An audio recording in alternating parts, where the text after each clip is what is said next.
வணக்கம். மகர ராசிக்காரங்களுக்கு அக்டோபர் மாத ராசி பலன்கள் எப்படி இருக்க போகுது அப்படிங்கிறத இந்த வீடியோவில் தெளிவாக பார்க்க போகிறோம். மகர ராசி காலபுருஷ தத்துவத்தின் அடிப்படையில் பார்க்கும்போது 10வது ராசி, தொழில் ஸ்தானத்தை குறிக்கக்கூடிய ஒரு ராசி. உங்கள் ராசி அதிபதின்னு சொல்லக்கூடியவர் சனி பகவான். சனி பகவானுக்கு தொழில்காரகன் அப்படிங்கிற ஒரு பட்டமே வழங்கப்பட்டிருக்கு. ஏன்னா இந்த 12 ராசிகளில் கடுமையாக உழைக்கக்கூடியவங்க யார் அப்படின்னா இந்த மகர ராசிக்காரங்க தான். உழைப்புக்கு அப்புறம் தான் எல்லாமே அப்படின்னு சொல்லக்கூடியவங்க. அதனால தான் சனி பகவானுக்கு தொழில்காரகன் அப்படிங்கிற ஒரு பட்டமே வழங்கப்பட்டிருக்கு. சரி, இப்போ எப்படி இருக்குது கிரக அமைப்புகள்? மகர ராசிக்காரங்களுக்கு நல்லா சாதகமாக இருக்கா, பாதகமாக இருக்கா, எந்த விஷயத்தில் நீங்கள் கவனமாக இருக்கணும், எந்த விஷயத்தில் உங்களுக்கு பாசிட்டிவான பலன்கள் நடக்கும் அப்படிங்கிறத தெளிவாக பார்த்துடலாம். உங்கள் ராசி அதிபதின்னு சொல்லக்கூடியவர் சனி பகவான். அவர் உங்கள் ராசிக்கு 3ஆம் இடத்துல இருக்கிறார். உபஜயஸ்தானம் சொல்லக்கூடிய 3ஆம் இடம், 6ஆம் இடம், 11ஆம் இடம். இந்த இடத்துல சனி பகவான் வரும்போது நல்ல யோகமான பலன்களை வழங்குவார் அப்படிங்கிறது ஜோதிட விதி.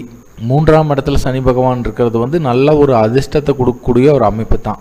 அப்போது தொழில்காரகன் சொல்லக்கூடிய சனி பகவான் பலம் பெற்று 3ஆம் இடத்துல இருக்கிறதுனால தொழில் விஷயங்கள் எல்லாமே நல்ல முறையில் ஆக்டிவேட் ஆகும்.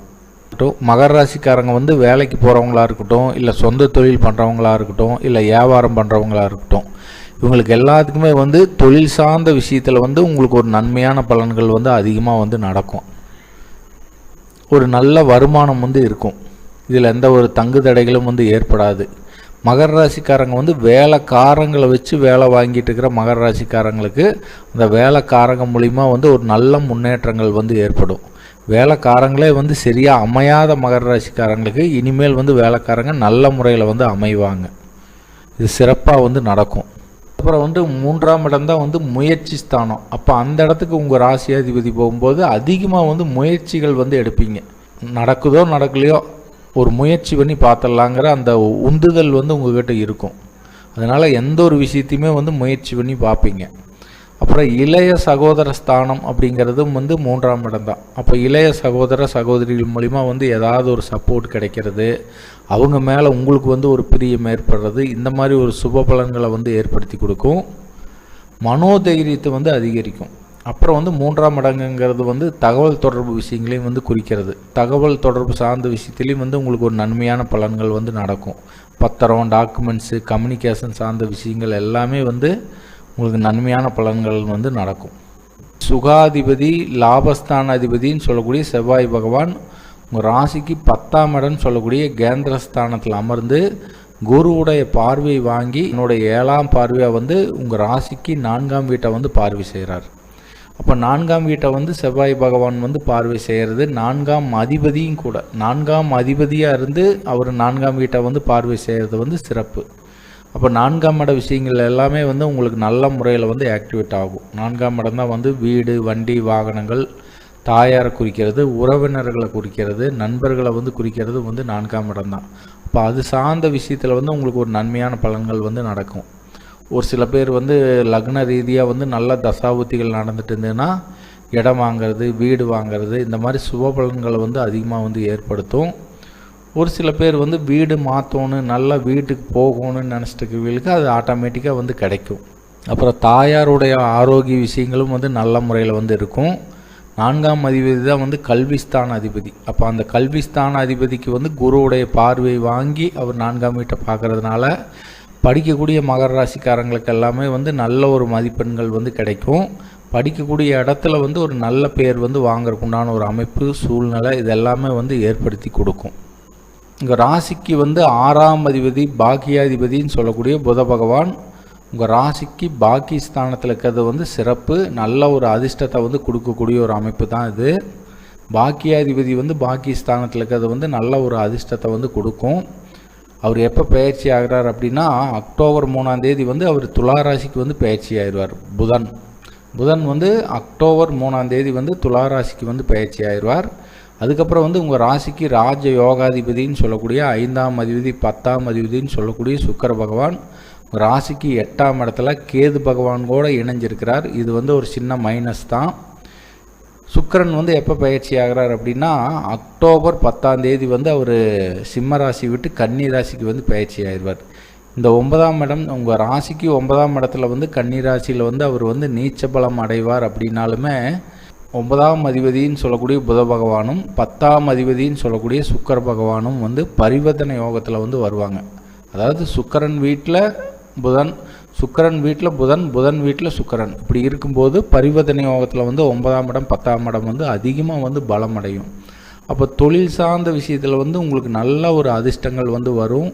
ஒரு பொருளாதார முன்னேற்றம் வந்து ஏற்படும். ஒரு பதவி உயர்வு, சம்பள உயர்வு, இது எல்லாமே வந்து ஏற்படுத்தி கொடுக்கும். இதுக்கு பேர் வந்து தர்ம கர்மாதிபதி அமைப்புங்கிற ஒரு பாயிண்ட் வந்து வந்துடும். ஏன்னா ஆல்ரெடி சனி பகவானும் நல்ல பலமாக இருக்கிறார். அதுகூட சுக்கரனும் புதனும் வந்து பலம் அடையும் போது இந்த அக்டோபர் மாதத்தை பொறுத்தளவுக்கு தொழில் சார்ந்த விஷயத்தில் வந்து உங்களுக்கு எந்த ஒரு பிரச்சனையுமே வந்து வராது. ஒரு கௌரவம் கிடைக்கிறது, புகழ் கிடைக்கிறது, அந்தஸ்து கிடைக்கிறது, இது எல்லாமே வந்து 10ஆம் அதிபதி வந்து பலம் பெறும்போது தான் வந்து அது நடக்கும். அப்போது அது சார்ந்த விஷயத்தில் வந்து உங்களுக்கு நன்மையான பலனை வந்து ஏற்படுத்தி கொடுக்கும். அதுக்கப்புறம் உங்கள் ராசிக்கு 6ஆம் இடத்தில் அமர்ந்திருக்கிற குரு பகவான் தன்னுடைய 5ஆம் பார்வையாக வந்து 10ஆம் வீட்டை வந்து பார்வை செய்கிறார். தன்னுடைய 7ஆம் பார்வையாக வந்து 12ஆம் வீட்டை வந்து பார்வை செய்கிறார். தன்னுடைய 9ஆம் பார்வையாக வந்து தனஸ்தானத்தை வந்து பார்வை செய்கிறார். 10ஆம் வீட்டை வந்து குரு பகவான் பார்வை செய்கிறதுனால தொழில் சார்ந்த விஷயத்தில் வந்து உங்களுக்கு ஒரு நன்மையான பலன்கள் இருக்கும். அதில் எந்த ஒரு தங்கு தடைகளும் வந்து ஏற்படாது. 12ஆம் வீட்டை வந்து குரு பகவான் பார்வை செய்கிறதுனால 12ஆம் இடம் தான் வந்து அயன சயன போகஸ்தானத்தை வந்து குறிக்கிறது. நீங்கள் படுத்து உறங்கக்கூடிய ஒரு ஸ்தானத்தை வந்து குறிக்கிறது. அப்போ அந்த 12ஆம் இடத்தை குரு பார்க்கும்போது நீங்கள் படுத்தீங்கன்னா உடனே வந்து தூங்கிடுவீங்க. ஒரு நிம்மதியான தூக்கம் இருக்கும். ஒரு சில பேர்த்துக்கு வந்து சுபவிரய செலவுகள் வந்து ஏற்படுறதுக்குண்டான ஒரு வாய்ப்பு வந்து உண்டு. சுபகிரகம் வந்து 12ஆம் வீட்டை பார்க்கும்போது சுபகாரியத்தினால வந்து வீட்டில் ஏதாவது செலவுகள் வந்து ஏற்படுறதுக்குண்டான ஒரு வாய்ப்பும் வந்து உண்டு. 2ஆம் இடத்துல வந்து தனஸ்தானத்தில் வந்து ராகு பகவான் இருக்கிறது ஒரு சின்ன மைனஸ். அப்படின்னாலுமே வந்து தனஸ்தானத்தை குரு பகவான் பார்வை செய்கிறதுனால தன விஷயங்கள் வந்து சிறப்பாகவே இருக்கும். மகர ராசிக்காரங்களுக்கு வந்து அதிர்ஷ்டமான நாட்கள் அப்படின்னு பார்க்கும்போது அக்டோபர் 12ஆம் தேதி 13ஆம் தேதி அன்னைக்கு வந்து கோச்சார சந்திரன் வந்து உங்கள் ராசிக்கு 6ஆம் இடம் சொல்லக்கூடிய மிதுன ராசியில் வந்து குருவோட இணைவில் வந்து பயணிப்பார். அப்படிங்கும்போது உங்கள் ராசிக்கு 6ஆம் இடத்துல வந்து பயணிக்கும்போது தொழில் சார்ந்த விஷயத்தில் வந்து உங்களுக்கு ஒரு நன்மையான பலன்கள் வந்து நடக்கும். அந்த 2 நாட்கள் மட்டும் தொழில் சார்ந்த விஷயத்துக்கு வந்து ஒரு முக்கிய முடிவுகள் எடுத்திங்கன்னா உங்களுக்கு சாதகமான பலன்களை வந்து அதிகமாக வந்து ஏற்படுத்தி கொடுக்கும். அதுக்கப்புறம் மகர ராசிக்காரங்க வந்து கவனமாக இருக்க வேண்டிய சந்திராஷ்டம நாள் வந்து எப்போ வருது அப்படின்னா அக்டோபர் 16ஆம் தேதி 17ஆம் தேதி. அக்டோபர் 16ஆம் தேதி 17ஆம் தேதி அன்னைக்கு வந்து கோச்சார சந்திரன் வந்து உங்கள் ராசிக்கு 8ஆம் இடம்னு சொல்லக்கூடிய சிம்ம ராசியில் வந்து பயணிப்பார். சிம்ம ராசியில் வந்து கோச்சார சந்திரன் பயணிக்கும் போது உங்களுக்கு வந்து சந்திராஷ்டமம் வந்து ஏற்படும். எந்த ஒரு விஷயத்துலையுமே வந்து முக்கிய முடிவுகள் வந்து எடுக்காதீங்க. யாருக்கிட்டையாவது ஆர்குமெண்ட்டோ வாக்குவாதமோ செய்யாமல் இருக்கிறது வந்து சிறப்பு. மகர ராசிக்காரங்களுக்கு வந்து அதிர்ஷ்டமான திசைன்னு பார்க்கும்போது தெற்கு திசை வந்து நல்ல ஒரு அதிர்ஷ்டத்தை வந்து கொடுக்கும். அதிர்ஷ்டமான கலர்னு பார்க்கும்போது நீல கலரை வந்து நீங்கள் அதிகமாக பயன்படுத்துறது நல்ல ஒரு அதிர்ஷ்டத்தை வந்து ஏற்படுத்தி கொடுக்கும்.